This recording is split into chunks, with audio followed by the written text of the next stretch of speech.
Hi guys, welcome to the Metasploit Megaprimer on Security Tube. So you must be wondering why I have called this a Megaprimer. Well, the reason being that the whole idea is to go ahead and cover Metasploit in a very comprehensive way and make a large number of videos on this topic. So the objective of this training is to actually provide a comprehensive coverage of the Metasploit framework. At the very same time, we are going to begin right from the basics, then move on to intermediate usage, and then finally advanced usage. This entire video series will include how to do pen testing, vulnerability assessment, information gathering, etc. with Metasploit, and will also cover advanced topics like writing Metasploit scripts and extending the framework using the Ruby language. We will also look at a quick primer on the Ruby language itself. Now, as you can imagine, this whole series is going to be at least 15 to 20 videos long, and this is where I would want your proactive feedback in the comment section below.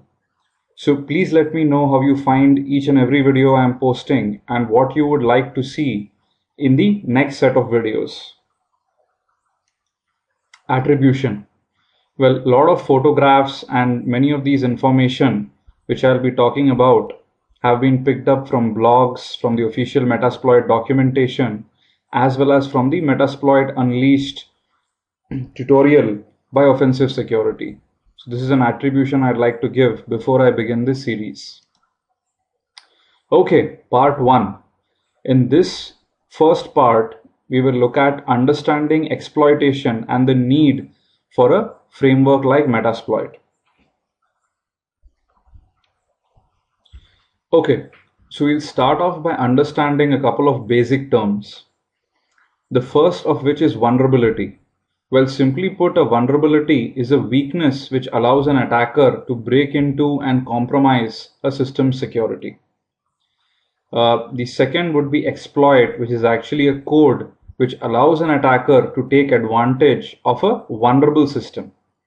Finally, payload, which is the actual code which runs on the system after exploitation. So let's take a very simple analogy to understand what we mean by these three different terms. So let's consider that there is a house, but unfortunately it has a very weak lock which can be easily opened using different combination of keys. So the vulnerability here is that the house has a lock which can be easily opened or broken into.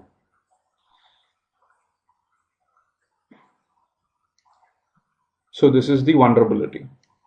Second comes in the exploit. Now in this analogy, think of a robber who basically wants to rob this house and has a set of keys which he knows if he tries, one of them will go ahead and break into this house by opening the lock. So this is what we mean by an exploit. The set of keys the hacker has using which he knows he can break the lock is what is an exploit. Finally, after a hacker breaks in, well, he can go ahead and do a lot of things. He can probably just leave the door open, have a look inside and leave, or he can go ahead and steal the money which is there in the house, or he can go ahead and steal electronic equipment or many other things. Well, what he decides to do after he has exploited the vulnerability is what is called the payload, right? So very simple analogy. Now let's translate this to the computer world.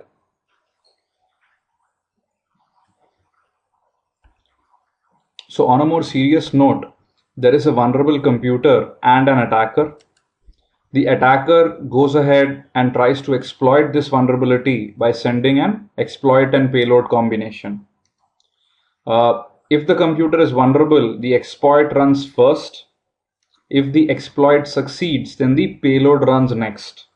Once this happens, the attacker takes control of the computer and can do a variety of things, including downloading data, probably uploading malware, installing rootkit, and many other things. So the whole idea is that if there is a vulnerability, and if there is an exploit which can go ahead and exploit the vulnerability, then a hacker has a choice of payload he wants to run. Now let's go ahead and take an example. Right? RPC DCOM had a vulnerability which was very well documented in MS03026. Also, a freely available exploit and payload was available. So let's quickly have a look at both of these. So this is the vulnerability which is described in the Microsoft Security Bulletin. And this specifically says buffer overrun in RPC interface could allow code execution.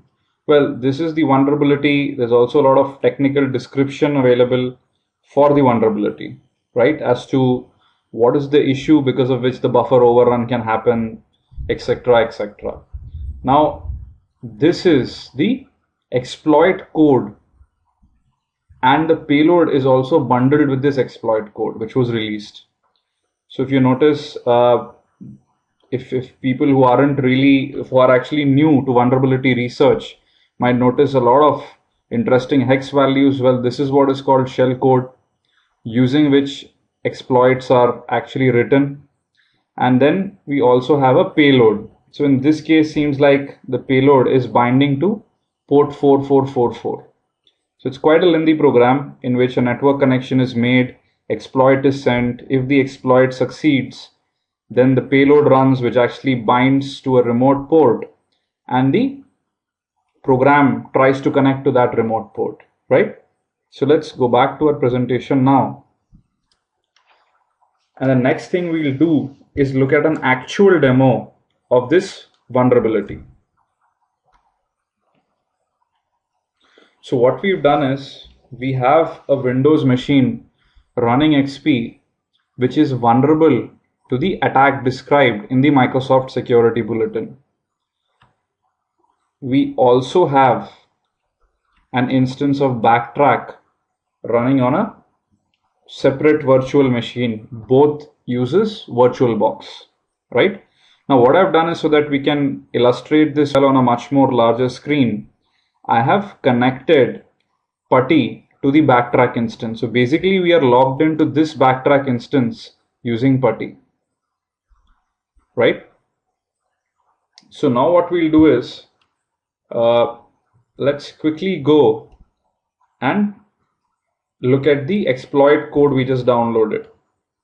So this is the exploit code we also had a look at on the web right now, which can exploit the MS03, I think 026 vulnerability, right? So what we'll do is, let's compile the exploit code. Gives us as warnings, no problem. Let's try and run the exploit code so that we know what are the different inputs to give. So first is the target ID. Well, in this case, it is a Windows XP machine. There is no service pack. So let me go ahead and give it option number 5. And then the target IP address. So let's quickly go to our Windows instance, login, and have a look at the IP address. Right, we use the ipconfig command and it seems to be 1.36. Let's go back here, give it the IP address, right, and let's run the exploit. Awesome. So if you notice, what happened was the exploit, depending on whatever was the version of Windows, used a particular return address and then was able to exploit, and it is now giving us a system shell on this remote computer, right? Cool. So now we can do a lot of amazing things once we have remote shell.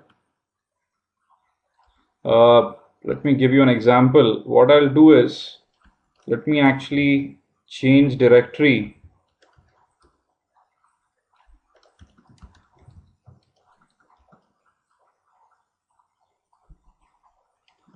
right to the desktop, And if you notice right now, we are on the desktop, right? So what I'll do is I'll quickly go ahead and just create a simple directory called hacked. Also, I might choose to leave a text file which has the word hacked written inside it.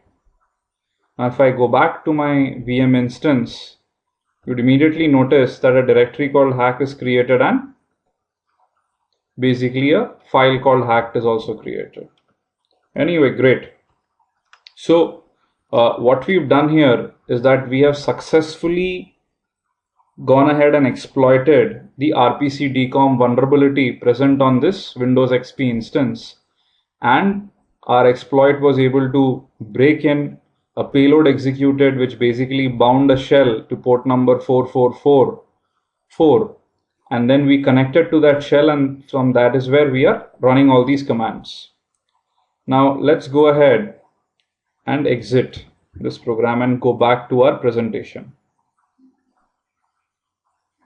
Anyway, one of the interesting things you would notice is that the moment we exit, the system automatically starts rebooting. Well, this is because once we exit, what really happens is the cleanup code in the current exploit is not very good, because of which actually the whole RPC service itself crashes and the system has to reboot, because RPC is an essential service. Anyway, we'll allow the system to reboot. In the meantime, let's go back to our presentation. Right? So we saw a demo of the RPC DCOM exploit using the actual exploit C code against a Windows XP vulnerable to the RPC DCOM vulnerability. Let's move on now. Now, if you're interested in actually learning how to write exploit code, then here are a couple of pointers. On SecurityTube itself, I've actually created an assembly language primer, which will definitely be required if you want to dive deep into the world of exploitation. Also, I've created buffer overflow and format string primers, which take you to great detail and depth of how to write buffer overflows and format string vulnerabilities. Right? You can search for these tutorials on the site, you would find them. If you're interested more in text tutorials, then this link definitely provides a very good reading material. And then finally, the book, The Shell Coder's Handbook Discovering and Exploiting Security Holes, is also a very good book which you can buy and read, right? Anyway, so we went ahead and executed this exploit. Well, here are the challenges in just using such individual exploit programs. First of all, there are dozens of exploits available. So if one has to manage, regularly keep updating, as well as customize all these exploits before he goes for a vulnerability assessment or a penetration testing, as you can imagine, it is a nightmare, right? At the very same time, the exploit which we used already had just a remote TCP bind shell payload already put into it. Now, let's say instead of a remote TCP bind, maybe we just wanted to execute a command which created a new user. Well, in order to do that, we would have to change the entire payload. And at times this requires a lot of skill as well as is quite time consuming. So going ahead and actually changing payloads very fast for the same exploit might not be possible if you try to do everything yourself, right from scratch. So testing and exploit research itself becomes tedious without a framework which actually enables us to do all these things in a very fast and efficient way. Because the only other way would be reinventing the wheel, and as all of us know, that is not something we would want to do.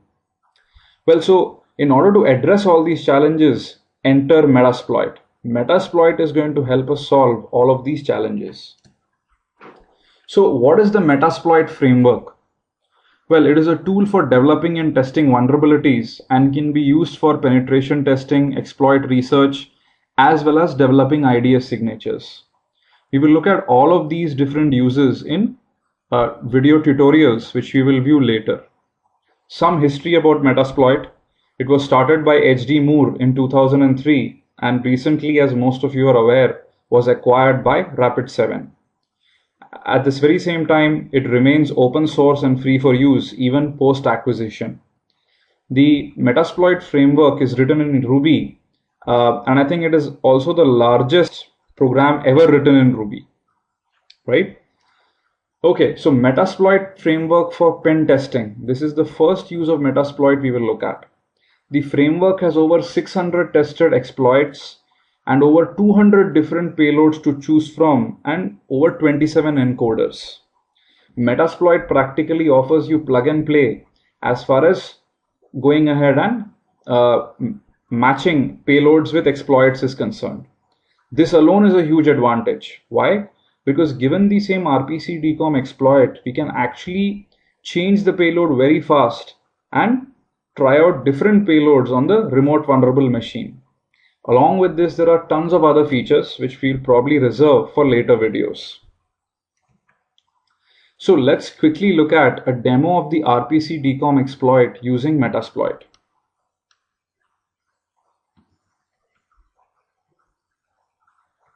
So this is our vulnerable Windows machine. Let me quickly log in once again. And now let's go back here. So we are just running the MSF console program, which is a way to access the Metasploit framework. Well, it takes a little bit of time because Metasploit loads all the, I think, 1,000 odd modules at the same time. And this is what causes the delay a little bit. But don't worry, it will be well worth your time. Okay, so don't worry about a bunch of commands I'm going to be typing in right now, because later I'm going to take you through the basics of each and every command, as well as MSF console, how it can be used, everything, right? So just follow. The whole point of this part of the video is just to show you with what ease you can conduct the same attack using Metasploit. So the first thing I just do is quickly search for decom. Now this will list all the modules which have the pattern decom in them.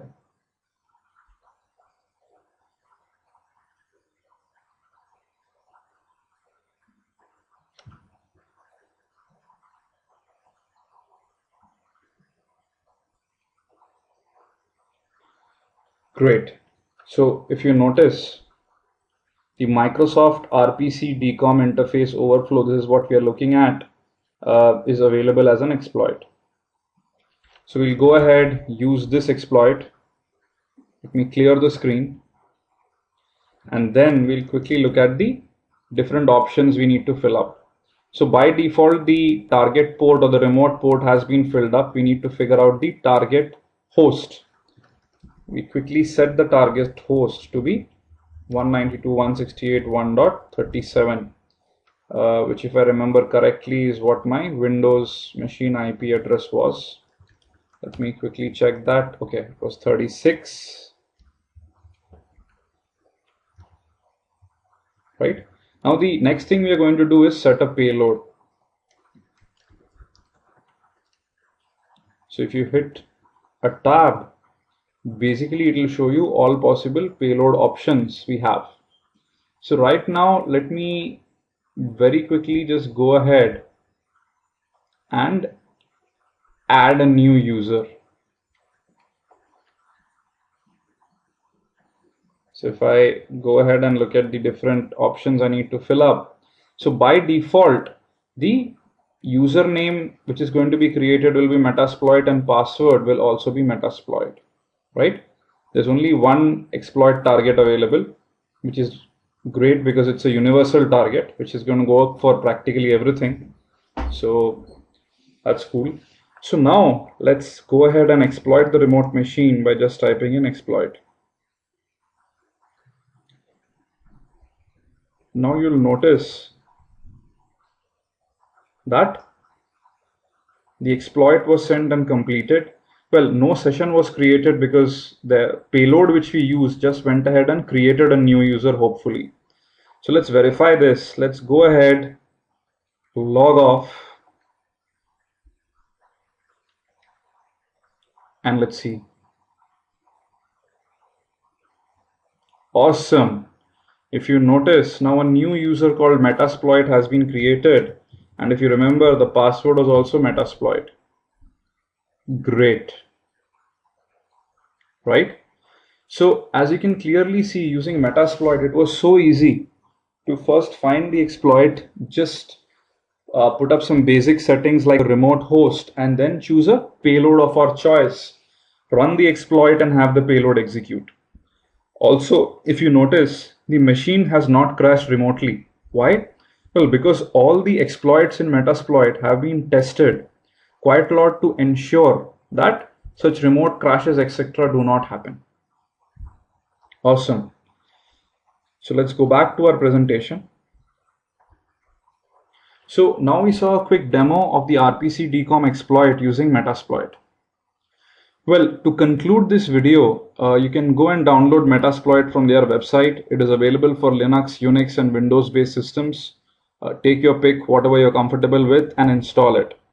In the next video, we will actually go through the basics of Metasploit and how to use it, right?